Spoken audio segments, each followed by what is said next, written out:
Our health specialist, LEAH SARICH, now with what to do at Stampede if you or a loved one are not feeling well. And I right? have This is to going to imagine, happen. yeah, it would have to happen a lot. Absolutely, and it's going to happen, especially when it's so hot and there's Yeah. so many people. Sometimes people just don't expect that.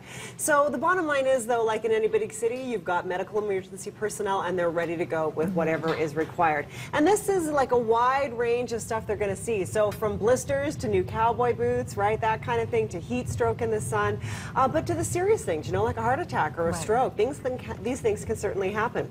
So the medical team this year has 242 people on staff, and that includes volunteers. They work 24 hours a day on the park, and basically there are 40 medical staff on park at any time ready to respond to anything.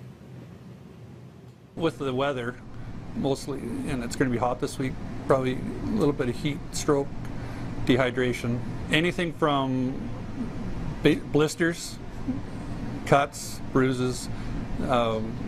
We've dealt with seizures, heart attacks, fainting spells, just about anything. No kidding, Mr. Thing. I was on the park yesterday with my family. I saw someone fall and have a seizure, and the medical team came and responded. So, you know, they're seeing this all the time. So there are 8 medical rooms, basically one in every major building on Stampede, except for the corral this year. That room they're not operating this year, so that's new, so just keep that in mind. These rooms are, of course, air-conditioned. They've got water and ice if you need to cool off. They also have the ability to monitor one's heart or even start an IV or get you some Band-Aids, that kind of thing. It's all there. There are also roving medical teams walking throughout the park that all wear medical communications, so they can be dispatched at any time. So you can actually, if you're not feeling well, you can come approach a security personnel or medical personnel. Either one will get you to where you need to go. But what if someone does have a big heart attack or a stroke? We all know how crowded it is down there. And I asked them that. I said, how do you manage a situation like that when you have so many people on park at one time? And they basically said they're prepared for that too. With the weather, mostly, and it's going to be hot this week, probably a little bit of heat stroke, dehydration, anything from... That was the wrong clip. We already played that one. But what he wanted to say, if we can maybe air it now, I don't know if you can roll that clip for us, but he's saying they do have advanced life support care on the park, so they can certainly do that for us. And here's the clip now. With the advanced life support level of care we have on park, we basically can bring an emergency department from a hospital and treat them the same on park and stabilize that person, and then ask for a transport to the local hospital.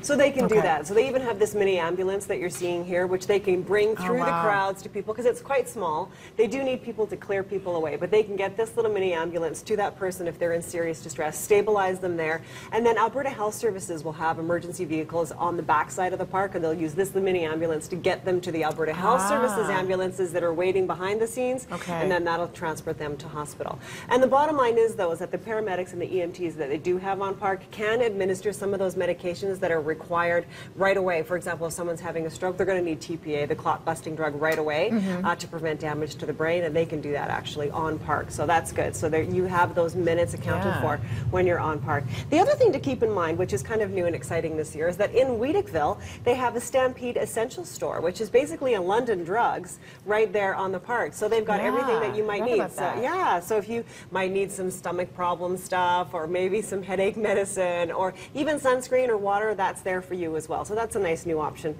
this year. But the bottom line is come prepared, right? Remember that, you know, this is going to be hot. You're going to be there all day. You're going to do a lot of walking. So cowboy hat, sunscreen, lots of water. Break in those cowboy boots before you get there, and make sure you wear your cowboy hat. It's really, really hot there on the grounds. And of course, if you have a pre-existing condition, like you've already got something going on, you can certainly check in with the medical team before you even start roving around, or just make sure you have all your medications with you, because it may take you longer than you think to get back to wherever you need to go. Bring a backpack. Bring a backpack, absolutely, especially if you've got little ones. And more information on your blog. You bet, on my blog. Health specialist LEAH SARICH, breakfasttelevision.ca is the way to find LEAH. Thank you for that. You're very welcome.